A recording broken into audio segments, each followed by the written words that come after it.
ఆయన ఒక ప్రజా ప్రతినిధి కాదు, సమాజ సేవకుడు అసలే కాదు. అధికారం ఉందనే అండతో అడ్డు అదుపు లేకుండా నాటి ప్రతిపక్ష నాయకులపై ఇష్టానుసారంగా నోరు పారేసుకున్న వ్యక్తి. సామాన్యుల విషయంలో న్యాయం చేయమంటే ఆమడ దూరం పోయే పోలీసులు ఈయనకి మాత్రం రాజ మర్యాదలు చేస్తూ ఉన్నారు. ఆయనే బోరుగడ్డ అనిల్. కొత్తగా ఈయన వ్యవహారంలో మరో లీక్ బయటకొచ్చింది.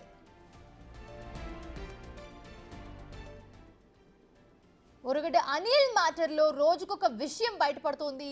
ఇప్పటికే ఆయనకి రెస్టారెంట్లో భోజనం రాచ మర్యాదలు చేసిన వీడియోలు లీక్ అయ్యి పోలీసుల వైఫల్యం బయటపడితే ఇప్పుడు మరో సోషల్ మీడియాలో వీడియో వైరల్గా మారింది. అయితే ఇన్నాళ్ళు అనిల్ కోసం పనులు చేసిన పోలీసులు ఇప్పుడు ఆయన ఆదేశాలను సైతం ఫాలో అవ్వడం హాట్ టాపిక్గా మారుతోంది. అరంజల్పేట పోలీస్ స్టేషన్లో అక్టోబర్ 26 నాటి సీసీ కెమెరా ఫుటేజ్ లీక్ అయింది. రాత్రి 10:20 సమయంలో తన మేనల్లుడిని స్టేషన్లోకి పిలిపించుకున్నారు బోరుగడ్డ అనిల్.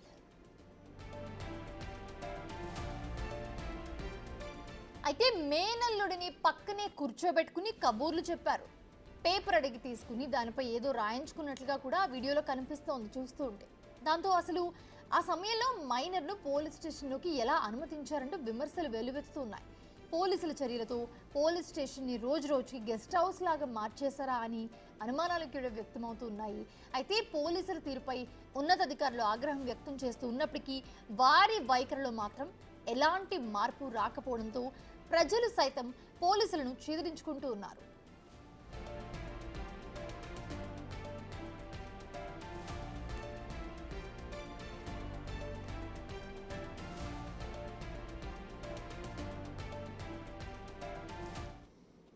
ఇదే అంశానికి సంబంధించి మరిన్ని అప్డేట్స్ మా ప్రతినిధి సాయి శంకర్ అందిస్తారు. సాయి శంకర్, అనిల్ విషయంలో చూస్తుంటే రోజుకొక వీడియో బయటకు వస్తుంది, రోజుకొక వ్యవహారం మనం చూస్తూ ఉన్నాము. సో ఈ వీడియోలో చూస్తుంటే కనుక ప్రెసెంట్ ఒక మైనర్ అబ్బాయిని పోలీస్ స్టేషన్కి పిలిపించుకుని తనతో ముచ్చట్లు చెప్తూ పక్కన పోలీస్ కూడా ఉన్నారు. ఈ వీడియో ప్రెసెంట్ వైరల్ అవుతుంది.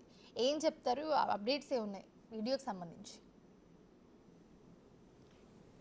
మౌనిష, బోరుగడ్డ అనిల్ కుమార్కి సంబంధించినటువంటి అంశంలో పోలీసులు విచారణ ఎంత నిర్లక్ష్యంగా నడిచిందంటానికి నిదర్శనం మొన్న ఒక వీడియో రిలీజ్ అవ్వటం, ఈరోజు ఒక వీడియో రిలీజ్ అవ్వటం. అసలు క్లియర్గా ఈరోజు రిలీజ్ అయినటువంటి వీడియోలో చూడొచ్చు అక్కడ ఏం జరుగుతుంది అనే దానికి సంబంధించి క్లియర్గా వాయిస్తో సహా కూడా ఆ సీసీటీవీకి సంబంధించినటువంటి ఫుటేజ్ బయటకు వచ్చినటువంటి పరిస్థితిని మనం గమనించవచ్చు. తన మేనల్లుడు లోపలికి, అంటే బోరుగడ్డ అనిల్ కుమార్కి సంబంధించినటువంటి మేనల్లుడు రాత్రి సమయంలో, రాత్రి 10:20 సమయంలో ఒక పోలీస్ స్టేషన్లోకి ఎలాంటి పర్మిషన్ లేకుండా విచారణలో ఉన్నటువంటి ఒక ఖైదీ దగ్గరికి రావటమే కాదు, గంట సేపు అక్కడే ఉండటం, ఆయనతో చిట్టాపట్టి మాట్లాడటం, వెళ్ళేటటువంటి సమయంలో ఒక పేపర్ మీద బోరుగడ్డ రాసినటువంటి అంశాలు ఏవైతే ఉన్నాయో వాటిని తీసుకొని వెళ్ళినటువంటి పరిస్థితి ఉంది. ఆ సమయంలో మనం గమనిస్తే కానిస్టేబుల్ లోపలికి వస్తున్నారు. అక్కడ రైటర్ క్లియర్గా ఆ వీడియోలో సివిల్ డ్రెస్లో లోపలికి వచ్చినటువంటి వ్యక్తి రైటర్, అతనే కేసుకు సంబంధించినటువంటి అంశాలన్నీ కూడా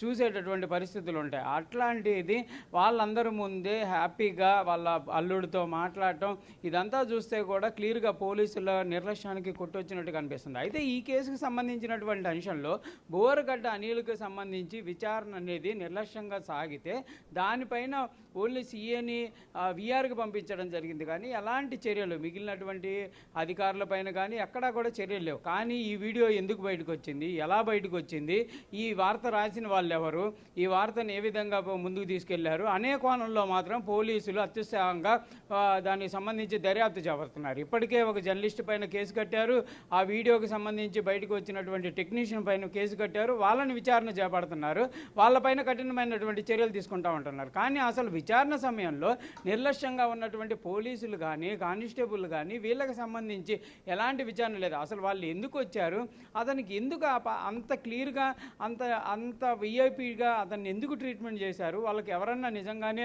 పైనుంచి ప్రెజర్ చేయడం జరిగిందా, వాళ్ళని ఎవరు ఇన్ఫ్లుయెన్స్ చేశారు, ఇలాంటి కోణంలో ఎక్కడా కూడా దర్యాప్తు జరిగినటువంటి పరిస్థితి లేదనే విధంగా చెప్పచ్చు. క్లియర్గా ఆ వీడియో తర్వాత కూడా అనేక వాక్యాలు అయితే వినిపిస్తున్నాయి. ఓన్లీ బోరుగడ్డ అనిల్ కుమార్కి అలాంటి ట్రీట్మెంట్ అందడానికి ఒక అధికారి, ఉన్నతాధికారి, రాయలసీమ నుంచి వచ్చినటువంటి ఒక అధికారి ఆధ్వర్యంలోనే ఆ విచారణ అంతా కొనసాగిందనే విధంగా చెప్తున్నారు. అతన్ని లోకల్గా ఉన్నటువంటి ఎమ్మెల్సీ, అంటే పేరుగాంచినటువంటి వైఎస్ఆర్సీపీకి సంబంధించినటువంటి ఒక ఎమ్మెల్సీ ఇన్ఫ్లుయెన్స్ చేశారు, స్టేషన్లో ఉన్నటువంటి అధికారులని కానిస్టేబుల్ అందరిని కూడా ఇన్ఫ్లుయెన్స్ చేశారనే విధంగా కూడా అందుతున్నటువంటి సమాచారం. మరి అలాంటి కోణంలో ఎక్కడా కూడా దర్యాప్తు జరుగుతున్నటువంటి పరిస్థితి లేదు. సాయి శంకర్, ఇంతకు ముందు వీడియో రిలీజ్ అయింది, అది కూడా చూస్తున్నాము. అది చూసిన తర్వాత కనీసం పోలీసులు అలర్ట్ అవ్వలేదా కొంచెం కూడా? ఎందుకంటే ఒక్కొక్కటి ఈ వీడియో చూస్తుంటే 28th or 29th ఉన్నట్టుంది. సో దాని తర్వాత ఎలా ఉంది పోలీసులు తీరు? ప్రజెంట్ అయితే చూస్తున్న వాళ్ళందరూ కూడా ఏంటి వీళ్ళు చేస్తున్న పని, పోలీస్ స్టేషనా లేకపోతే ఇది ఏమైనా ఇంకేమైనా అన్నట్టు సోషల్ మీడియాలో కమెంట్స్ చూస్తున్న వీడియో చూస్తున్న వాళ్ళు మాట్లాడుకుంటున్న పరిస్థితి ఉంది. అంటే ప్రధానంగా మొన్న వచ్చినటువంటి వీడియో పిఏపి ట్రీట్మెంట్, అతనికి బెడ్ ఏర్పాట్లు, దుప్పట్లు, దుండ్లు అందించడం, ఇవన్నిటికి సంబంధించి ఎస్పీ ఒక క్లారిటీ ఇచ్చారు.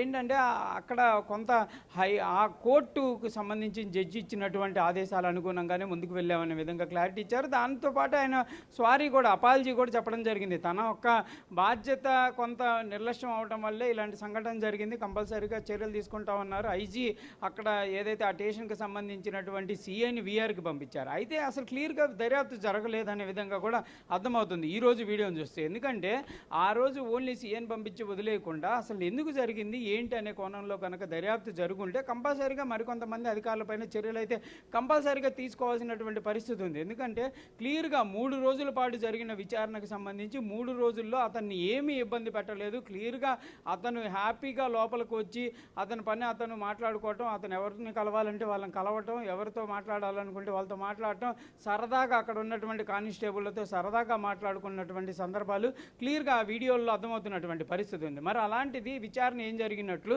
ఎలాంటి కోణంలో జరిగినట్లు అనేది కూడా అర్థమవుతున్నటువంటి పరిస్థితి ఉంది. మరి ఆయన విచారణకు సంబంధించి ఏం సేకరించారంటే పోలీసులు మాత్రం క్లియర్గా చెప్పారు, అనేక అంశాలు వచ్చాయి, అతను మమ్మల్ని బతినాడాడు, అది చేశాడు, ఇది చేశాడని చెబుతున్నారు. కానీ విచారణకు సంబంధించినటువంటి వీడియో క్లిప్పింగ్స్లో అలాంటి పరిస్థితి ఎక్కడా లేదు.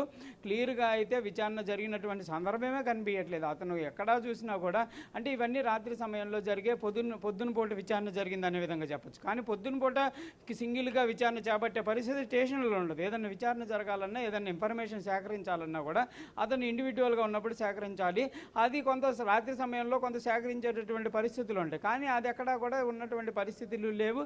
లేకపోతే కోర్టు సమయంలోనే ఒకవేళ విచారణ జరిగిందనే విధంగా కూడా అనుకున్నా కూడా వాటికి సంబంధించినటువంటి సీసీటీవీని కూడా రిలీజ్ చేయాలనే విధంగా కూడా ప్రస్తుతం డిమాండ్ అయితే ఎక్కువ అవుతున్నాయి. ఎందుకంటే ఈ అంశంలో క్లియర్గా టీడీపీకి సంబంధించినటువంటి నేతలు అయితే ఆగ్రహం వ్యక్తం చేస్తున్నటువంటి పరిస్థితి ఉంది. ఇలాంటి విచారణ జరిగితే ఒక రౌడీ షీటరు, అతని పైన అనేక ఎలిగేషన్లు ఉన్నటువంటి వ్యక్తి నిజాలు ఏం చెప్తాడు, ఏ విధంగా అతను ఆ కేసుకు సంబంధించినటువంటి విచారణలు బయటకు పెట్టేటటువంటి అవకాశం ఉందనే విధంగా కూడా ప్రశ్నలు వస్తున్నాయి. మరి దీనికి సంబంధించి పోలీస్ డిపార్ట్మెంట్ ఎలాంటి చర్యలు ఉంటాయి, ఏ విధంగా సమాధానం చెప్తుంది? మొన్న జరిగినటువంటి వీడియోకి సంబంధించినటువంటి అంశంలో ఒక అధికారిని వీఆర్కి పంపించేసి చేతులు దులుపుకున్నటువంటి పరిస్థితి ఉంది. మరో విధంగా మాత్రం ఆ వీడియో బయటకు వచ్చినటువంటి విధానం, అక్కడ రాసినటువంటి వ్యక్తులపైన మాత్రం కీలకంగా ముందుకు వెళ్తున్నటువంటి పరిస్థితి ఉంది. కానీ అసలు జరగాల్సినటువంటి విచారణ జరగల. మరి ఇప్పుడు ఈ రోజు వచ్చినటువంటి వీడియో ఆధారంగా పోలీసులు ఏమైనా విచారణకు వెళ్తారా?